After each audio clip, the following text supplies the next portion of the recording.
مرحبا مرحبا مرحبا عالم دی کی جا قاضی عبد الہادی قاضی عبد الہادی قاضی عبد الہادی عالم دی کی جا قاضی عبد الہادی عالم دی کی جا قاضی عبد الہادی فخر ہندوستان فخر ہندوستان قاضی عبد الہادی مرحبا مرحبا مرحبا مرحبا مرحبا مرحبا اللہ اس کو کور کر لوں گا. چند منٹ بات کریں گے آپ سے پھر انشاءاللہ دعا. الحمدللہ الحمدللہ نحمده ونستعینه ونستغفره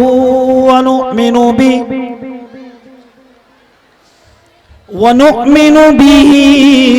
ونتوكل عليه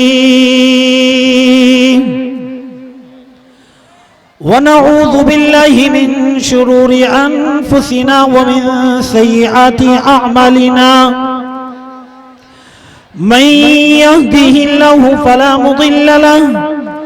ومن يضلله فلا هادي له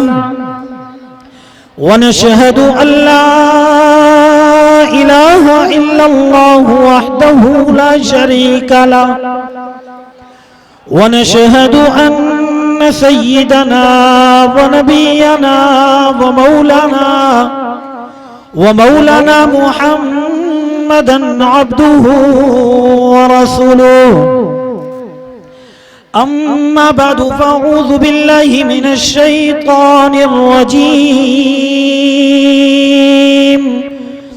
بسم الله الرحمن الرحيم. قل هل يستوي الذين يعلمون والذين لا يعلمون. وإذا قال تعالى في مقام آخر إنما يخشى الله من عباده العلماء. صدق الله المولانا العظيم. وقال النبي صلى الله عليه وسلم العلماء ورثة الأنبياء أو كما قال عليه الصلاة والسلام. کچھ اہل ستم کچھ اہل حشم میں خانہ گرانے آئے تھے. کچھ اہل ستم کچھ اہل حشم میں خانہ گرانے آئے تھے. دہلیز کو چوم کے چھوڑ گئے دیکھا کہ پتھر بھاری ہے. مسجد تو بنا دی شب بھر میں ایمان کی حرارت والوں نے. مسجد تو بنا دی شب بھر میں ایمان کی حرارت والوں نے.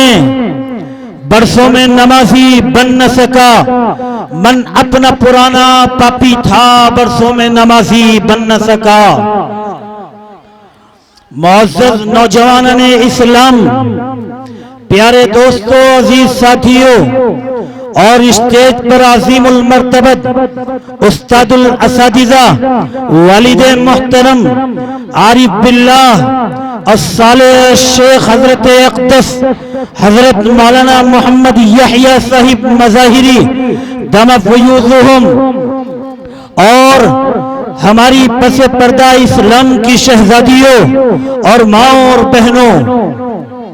اللہ جل جلالہ و عما نوالہ کا بے حد کرم اور احسان ہے کہ اس نے ہمیں ایمان کی دولت سے نوازا ہے. اللہ کا بے حد کرم اور احسان ہے کہ اس نے ہمیں دنیا کی سب سے انمول کتاب قرآن کریم سے نوازا ہے۔ اللہ کا بے حد کرم اور احسان ہے کہ اس نے ہمیں زندگی کا شعور سمجھانے کے لیے میرے اور آپ کے آقا جناب محمد الرسول اللہ صلی اللہ علیہ وسلم جیسے نبی سے نوازا ہے۔ یہ اللہ کی کریمی ہے، یہ اللہ کا انعام ہے، یہ اللہ کا فضل ہے، یہ اللہ نے ہماری ذات کے اوپر رحم فرمایا ہے کہ ہم جیسے گنہگاروں کو اتنی بڑی بڑی نعمتیں بغیر مانگے، بغیر مجاہدے کے، بغیر مشقت کے، بغیر آزمائش کے، بغیر امتحان کے، بغیر ابتلا کے، بغیر کسی دشواری کے اندر ڈالے اللہ نے نعمت عظمی عطا فرما دی ہیں۔ یہ اللہ تبارک و تعالی کی کریمی نہیں تو پھر اور کیا ہے؟ ورنہ آج ہم دیکھتے ہیں زمانے کے اندر کہ میری طرح جسم رکھنے والا، میری طرح نگاہ رکھنے والا، میری طرح زبان کو اپنے منہ کے اندر رکھنے والا، ہاں میری طرح اللہ کی دی ہوئی عقل کو اپنے دماغ میں رکھنے والا ہر ایک انسان دنیا کے اندر گھومتا پھرتا نظر آتا ہے۔ لیکن جب ہم اس سے معلوم کرتے ہیں بتلا کیا تیری زندگی اللہ کے رسول کے مطابق گزر رہی ہے؟ بتلا کیا تیری زندگی اللہ کے حکامات کے مطابق گزر رہی ہے؟ تو ہاں وہ پھر گردن ہلاتا نظر آتا ہے اور وہ کہتا ہے اجی مفتی صاحب، اجی قاضی صاحب، جس نے وقت کی نماز ہاتھ لگ جاتی ہے نماز ادا کر لیتا ہو، ہاں ہاں میں جمعے کے دن 2 رکعت پڑھنے کے لیے مسجد کے اندر آ جاتا ہوں، ہاں ہاں مفتی صاحب میرا شمار مسلمانوں کے اندر ہوتا ہے، میری پیدائش مسلمانی گھرانوں میں ہوئی ہے۔ لیکن میری زندگی کا طرز یہودیوں کا، میری زندگی کا طرز عیسائیوں کا، مجوسیوں کا، اللہ کے دشمنوں کا، اللہ کے رسول کے باغیوں کا، ہاں میرا چہرہ دیکھ لیا جائے، میرا لباس دیکھ لیا جائے، ہے مسلمانوں اگر ہمارا دل دیکھ لیا جائے، اگر ہم سے کوئی سوال کرے ان بڑے بڑے اکابرین میں سے اٹھ کر یہ اللہ والے آئیں اور آنے کے بعد یوں کہیں او بڈھے کے غیور نوجوانوں اور بڈھے کے غیور مسلمانوں بتلاؤ یہ تمہیں اللہ نے نگاہ دی ہے، کیا یہ تمہاری نگاہ اللہ کی مرضی کے مطابق دیکھتی ہے؟ ہمارا جواب انکار میں ہوگا، ہم کہیں گے نہیں، ہماری نگاہ تو گندی چیزیں دیکھنے پر مصروف ہے، ہماری نگاہیں تو غیر محرمات کے اوپر نگاہ ڈالنے پر مصروف ہے۔ حد تو یہ ہو گئی آج کا نوجوان، ہاں یہ اپنی قرابت داری کو بھول گیا، اپنی عزت و عظمت کو بھول گیا، ہاں یہ نوجوان ہے اور یہ کہتا ہے یہ میرے چچا کا گھر ہے، یہ میرے تائے کا گھر ہے، یہ میرے ماما کا گھر ہے، یہ میرے اپنوں کا گھر ہے اور یہاں ایک خوبصورت لڑکی ہے، میری نگاہ تو اس گھر پر اٹکی ہوئی ہے۔ کل تک جس کو اپنی بہن کہتا تھا، کل تک جس کو اپنی عزت کہتا تھا، کل تک جس کی عصمت کا محافظ بنتا تھا، آج کا یہ نوجوان ان گھروں کے اندر ڈورے ڈال رہا ہے، ڈاکہ ڈال رہا ہے اور اپنی نگاہوں کو ناپاک کر رہا ہے۔ اگر یوں کہہ لیا جائے بتلاؤ یہ نگاہ تمہیں اللہ نے دی تھی، اس نگاہ سے تو تمہیں قرآن دیکھنا چاہیے تھا، ان علماء کی زیارت کرنی چاہیے تھی، ان نگاہوں سے تو تمہیں اللہ کی مقدس کتابیں دیکھنی چاہیے تھی۔ کیا آپ کی نگاہ پاک ہے؟ ہم کہیں گے ہماری نگاہ گندی ہو گئی ہے۔ اگر ہم سے معلوم کر لیا جائے اللہ نے آپ کو یہ زبان دی ہے، اللہ کی دی ہوئی دولت ہے، جاؤ اس نعمت کا اندازہ ان لوگوں سے لگاؤ، ان لوگوں سے معلوم کرو جن کو اللہ نے گویائی کی طاقت سے محروم کر دیا ہے، جو اپنی زبان سے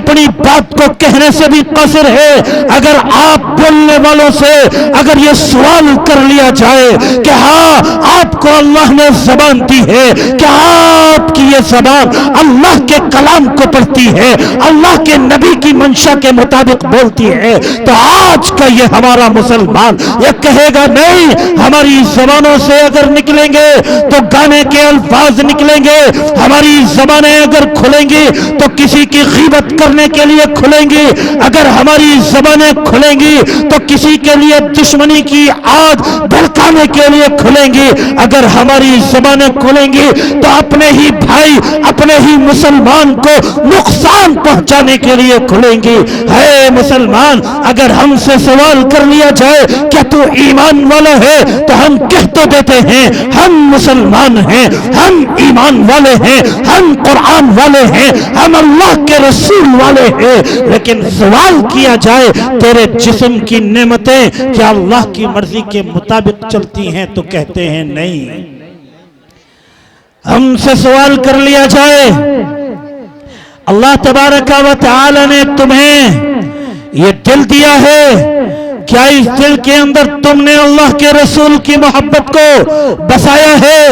یہ دل اللہ نے آپ کو دیا ہے۔ ہاں نوجوانوں، مسلمانوں، اس دل کی قدر و منزلت کو اگر جاننا ہے تو یہ جان لیجئے، یہ ڈاکٹر صاحب میرے برابر میں بیٹھے ہوئے ہیں، یہ آپ کو سمجھائیں گے۔ ہاں ان کا کہنا یہ ہے اور ہمارا مشاہدہ یہ ہے کہ اگر دل کی حرکت بند ہو جائے تو انسان، وہ عزت والا انسان، وہ دولتوں والا انسان، وہ فخر کرنے والا انسان، وہ بڑی بڑی جائیدادوں کا مالک، وہ تمام کا تمام یکدم ڈھیر ہو جاتا ہے، مٹی ہو جاتا ہے، صرف اس دل کی دھڑکن بند ہو جانے کی وجہ سے کسی کام کا نہیں رہتا۔ ہم سے سوال کر لیا جائے اللہ نے آپ کو یہ دل دیا تھا، یہ دل اس لیے دیا تھا آپ اس دل کے اندر ان علماء کی محبت رکھیے گا، یہ دل اس لیے دیا تھا اس دل کے اندر اللہ کی مقدس کتاب قرآن کریم کو بسائیے گا، یہ دل اس لیے دیا تھا کہ اللہ تبارک و تعالی کے محبوب کی سنتوں کو اپنے دلوں کے اندر جگہ دیجیے گا۔ قرآن نے آ کر کہا، میں نہیں کہتا، میرا قرآن کہتا ہے، قل ان کنتم تحبون اللہ فاتبعونی یحببکم اللہ ویغفر لکم ذنوبکم واللہ غفور الرحیم۔ میرے قرآن میں اللہ نے کہا ہے، اور میرے محبوب آپ اپنی امت کے ان گنہگاروں سے کہہ دیجئے کہ اگر یہ چاہتے ہیں کہ اللہ کے مقرب بن جائے، اللہ کے محبوب بن جائے، اللہ والے بن جائے، تو ان کے لیے ضروری ہے کہ اپنے اس دل کے اندر اپنے اللہ کی محبت کو بسانا ہوگا، ان کے لیے ضروری ہے کہ اپنے اس دل کے اندر اللہ کے نبی کی سنتوں کو محفوظ کرنا ہوگا، تب کہیں جا کر یہ دل ہمارا کامیاب کہلائے گا۔ لیکن آج جب ہم جیسے گنہگاروں سے، مجھ جیسے گنہگار سے یہ سوال کر لیا جائے، یہ دل تو اللہ کے کلام کو رکھنے کے لیے تھا، کیا تیرے دل کے اندر اللہ کے احکامات ہیں؟ تو میں کہوں گا نہیں نہیں، میرے دل کے اندر تو بغض ہے، میرے دل کے اندر تو حسد ہے، میرے دل کے اندر تو کینہ ہے، میرے دل کے اندر تو دشمنی ہے۔ ہم یہ پوچھیں کہ یہ دشمنی غیروں کے لیے ہے، کیا یہ دشمنی اسلام کے مخالف کے لیے ہے؟ ہم یہ اگر سوال کر لیں کہ یہ دشمنی اللہ کے باغیوں کے لیے ہے تو ہم کہیں گے نہیں نہیں، یہ کام سارے کے سارے میرے اپنے بھائیوں کے لیے ہیں، جن کے لیے میرا محبوب یہ کہتا ہوا چلا گیا، المسلم اخو المسلم، یہ مسلمان کا بھائی ہے، یہ جسم کی مانند ہے۔ آج جیسے کسی انسان کے انگلی کے اوپر چوٹ آ جائے، پیر بھی حرکت کر جاتا ہے، دماغ بھی حرکت کر جاتا ہے، آنکھیں بھی برسنے لگ جاتی ہیں، مجھے اور آپ کو تو اللہ کے محبوب نے جسم کی طرح کہا تھا، لیکن میں لگ گیا آپ کو مخالفتیں پہنچانے کے لیے، میں لگ گیا آپ کے دل کو تکلیف پہنچانے کے لیے۔ رب کعبہ کی قسم، میں ان علماء کے قدموں میں بیٹھ کر بڈھے کے غیور مسلمانوں، میرے اپنے بھائیوں، آپ تک یہ بات پہنچاتا ہوں۔ آپ نے جو یہ جملے کہنے شروع کر دیے اور آپ نے اپنے دل کے اندر کسی کی طرف سے بغض و کینہ رکھنا شروع کر دیا، آپ جانتے ہیں آپ کتنا بڑا کام کر گئے ہیں۔ آپ جانتے ہیں، آپ تو یہ خیال کرتے ہیں میرے جملے سے ہوتا کیا ہے؟ ہاں میرے جملے سے تو ہوگا یہ کہ اس کا نقصان ہو جائے گا، لیکن یاد رکھیے آپ کی زبان سے نکلنے والے جملے سے اگر کسی ایک انسان کے دل کو ذرہ برابر بھی تکلیف ہو گئی، بڑی جسارت کے ساتھ ان عظیم المرتبت علماء کے قدموں میں رکھ کر آپ تک یہ بات پہنچا رہا ہو، میرے اور آپ کے آقا نے فرمایا ہے ایک انسان کھڑا ہو اور وہ اپنے ہاتھ میں کدال لے، اپنے ہاتھ میں ایک پھاوڑا لے اور خانہ کعبے کا سفر کرے اور خانہ کعبے کو جائے اور اپنے ہاتھوں سے ڈھا آئے، اور پھر بنانے والے عقیدت مند اس خانہ کعبے کو بنائیں اور یہ پھر ڈھائے، اس طرح سے یہ انسان 70 مرتبہ یہ عمل کرے، میرے اور آپ کے آقا نے فرمایا ہے ایک انسان کے دل کو ذرہ برابر تکلیف پہنچانے والے کو اس 70 مرتبہ خانہ کعبہ ڈھانے والے سے زیادہ گناہ ملے گا۔ اس لیے میرے عزیزو، میرے پیارو، آپ میرے اپنے ہیں، اگر اپنا اپنوں کو نہ کہے تو ہمدردی نہیں ہے۔ ایک انسان ہے وہ آگ کی طرف کو جا رہا ہے اور ایک آدمی یوں کہہ دے ہاں ہاں جاؤ جاؤ راستہ صاف ہے، اور آگے جا کر وہ آگ میں جل جائے، ہاں آگے جا کر وہ آگ میں جل جائے تو پھر اس کو ہمدردی نہ کہا جائے گا۔ لیکن ایک انسان ہے وہ اس کا پیر پکڑ لے، اس کا ہاتھ پکڑ لے، اس کی ٹھوڑی میں ہاتھ ڈال دے اور یوں کہہ دے میرے بھائی آج کچھ بھی ہو جائے تجھے اس راستے پر نہیں چلنے دوں گا، اور پھر بعد میں اس کو پتا چلے میرے اس نے جو میرا یہ راستہ روکا ہے یہ اس لیے روکا ہے کہ اس راستے کے اوپر آگے جا کر جلنا تھا، تو پھر ہم اس کے احسان مند ہو جائیں گے، ہاں کہیں گے یہ ہمارا مشفق تھا، ہمارا محب تھا، ہمارے ہم سے ہمدردی کرنے والا تھا، کیوں؟ اس لیے کہ ہمیں اس نے جلنے سے بچا دیا۔ بڈھے کے غیور مسلمانوں، اللہ تبارک و تعالی نے اپنے محبوب کی زبانی ہم لوگوں کو یہ بتلا دیا کہ جہنم کی آگ اس دنیا کی آگ سے 69 درجے زیادہ ہے۔ اگر ان اداروں کے چلنے کے باوجود، آپ کی اتنی قربانیوں کے باوجود اور ان علماء کی اتنی رفاقتوں کے باوجود اگر ایک انسان بھی جہنم کا حقدار ہو گیا، رب کعبہ کی قسم ہمارے راتوں کی نیند خراب ہوتی ہے۔ کیوں؟ اس لیے کہ اللہ کے نبی کے وارث کہلانے والے ہم لوگ ہیں۔ میرے اور آپ کے آقا نے اس کائنات کے لیے ہمیشہ اپنی زندگی کو لڑایا ہے، اپنے آپ کو تڑپایا ہے۔ وارث کی یہ ذمہ داری بنتی ہے کہ اپنے آباء و اجداد کے نقش و قدم پر چلے۔ ایک دور آیا میرے اور آپ کے آقا کا دنیا سے آخری وقت ہے اور رخصت ہونا چاہتے ہیں، ہاں میرے اور آپ کے آقا کی زبان سے الفاظ نہیں نکل رہے ہیں۔ میرے اور آپ کے آقا بیماری کی شدت کے اندر مبتلا ہیں۔ تمام کے تمام صحابہ آپ کی عیادت کے لیے آتے چاہتے ہیں اور آنا جانا لگا ہوا ہے۔ آپ کی ازواج اور آپ کی بیٹیاں اللہ کے رسول کے سرانے پر بیٹھی ہوئی ہیں۔ ہاں تمام کے تمام صحابہ اب یہ خیال کرتے ہیں انسان جب دنیا سے رخصت ہوتا ہے تو اس کی فطرت کے اندر یہ بات ہوتی ہے، اس کے ذہن میں یہ بات ہوتی ہے اپنے رشتہ داروں کو بلا لیا جائے، اپنے عزیزوں کو بلا لیا جائے، ان کو کچھ نصیحتیں کر دی جائے تاکہ میرے بعد کی زندگی وہ آسانی کے ساتھ گزار لے۔ آج صحابہ موجود ہیں، ازواج موجود ہیں، بنات محمد موجود ہیں صلی اللہ علیہ وسلم، ہاں سب یہی خیال کرتے ہیں اب میرے آقا فاطمہ کو بلائیں گے، علی مرتضیٰ کو بلائیں گے، عثمان غنی کو بلائیں گے، ام کلثوم کو بلائیں گے، ہاں میرے آقا اب حسن حسین کو بلائیں گے۔ سب کا خیال یہ بنتا ہے، سب کا مزاج یہ بنتا ہے، لیکن رب کعبہ کی قسم میرے اور آپ کے آقا کے یہ لب جنبش کرتے ہیں، یہ لب ہلتے ہیں، لوگ کان لگاتے ہیں۔ میرے اور آپ کے آقا، میرے اور آپ کے آقا آپ کی فکر میں میری فکر کے اندر تڑپ رہے ہیں، رو رہے ہیں اور یوں کہہ رہے ہیں، ہے میری امت کے لوگوں، اپنی زندگی کا خیال رکھیے گا، اللہ کے محبوب بن کر اپنی زندگی گزاریے گا۔ میرے اور آپ کے آقا اپنی اولادوں کو بھول جاتے ہیں، اپنے گھرانے کے لوگوں کو بھول جاتے ہیں، الصلاۃ الصلاۃ الصلاۃ کی ندائیں بلند کر رہے ہوتے ہیں، ادھر ایک دروازہ کھٹکھٹایا جاتا ہے، ادھر بی بی فاطمہ وہ گمارے غصے کے چلا کر کہتی ہے، اور کون بدو ہے اور کون دیہاتی ہے، ادھر میرے باپ کی جان پر بن آئی ہے، ادھر تجھے اندر آنے کی اجازتوں کی پڑی ہوئی ہے۔ میرے اور آپ کے آقا، میرے اور آپ کے آقا یہ فرماتے ہیں، او فاطمہ،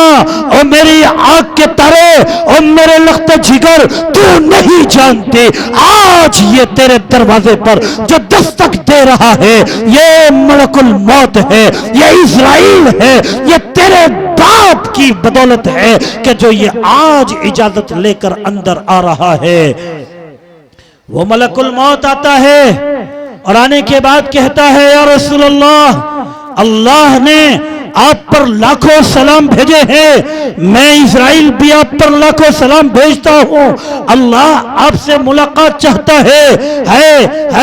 اگر کوئی بڑا ادھیکاری آج یہ خبر بھیج دے، او مفتی صاحب ذرا ہم سے ملاقات کر لیجئے گا، جب تک سکون نہ ملے گا، جب تک آدھے گاؤں میں یوں کہتا نہ گزر جاؤ، آج جانتے ہو مجھے ڈی ایم صاحب نے بلایا ہے، آج جانتے ہو مجھے فلاں ادھیکاری نے بلایا ہے، آج احکم الحاکمین میرے اور آپ کے آقا کو بلا رہا ہے۔ میرے اور آپ کے آقا چاہتے تھے لبیک کہہ دیتے، اسرائیل سے کہہ دیتے میں تیرے ساتھ چلنے کو تیار ہوں، لیکن مسلمانوں جانتے ہو میرے اور آپ کے آقا نے فرمایا چلنے کے لیے تو تیار ہوں، لیکن اسرائیل یہ بتا میری امت کا میرے بعد کیا ہونے والا ہے۔ اسرائیل کہتے ہیں مجھے تو جتنا حکم ملا اتنا میں نے کام کیا،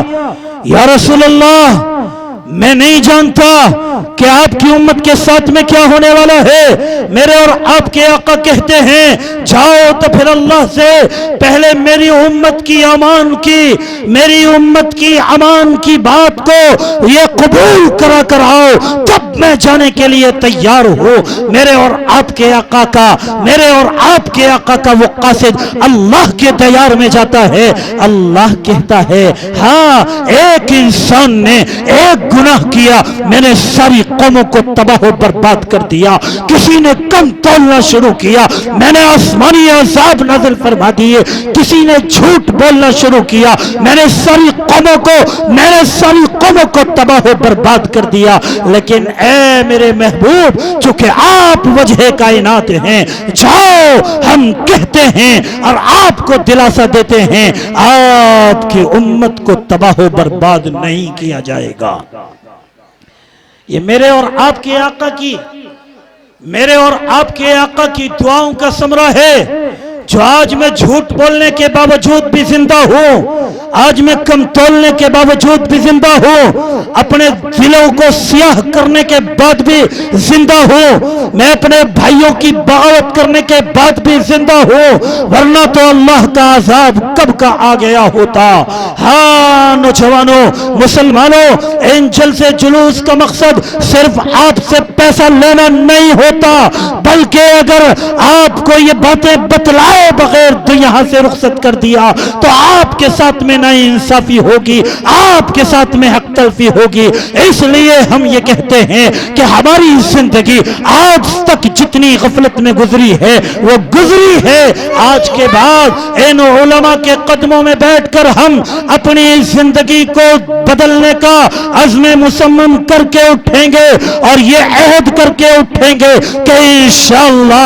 آج کے بعد ہماری زندگی زندگی اگر ہوگی تو اللہ کی مرضی کے مطابق ہوگی، اگر زندگی ہوگی تو نبی کی منشا کے مطابق ہوگی، تاکہ کل قیامت کے دن میں یوں کہہ سکوں میری زندگی کا مقصد تیرے دل کی جا فرازی، میری زندگی کا مقصد تیرے دل کی جا فرازی، میں اسی لیے مسلمان، میں اسی لیے نمازی۔ کرتے ہیں انشاءاللہ وعدہ اللہ تعالی میں گناہگار کی زندگی کو بھی اپنی منشا کے مطابق گزارنے کی توفیق عطا فرمائے، اور آپ بھی عہد کرتے ہیں، ہاتھ اٹھا کر بتلائیں انشاءاللہ انشاءاللہ انشاءاللہ العظیم۔ اللہ تبارک و تعالی مجھے اور آپ کو اپنے محبوب کی سنتوں والی زندگی میسر فرمائے۔ آمین۔ وآخر الدعوانا الحمدللہ رب العالمین۔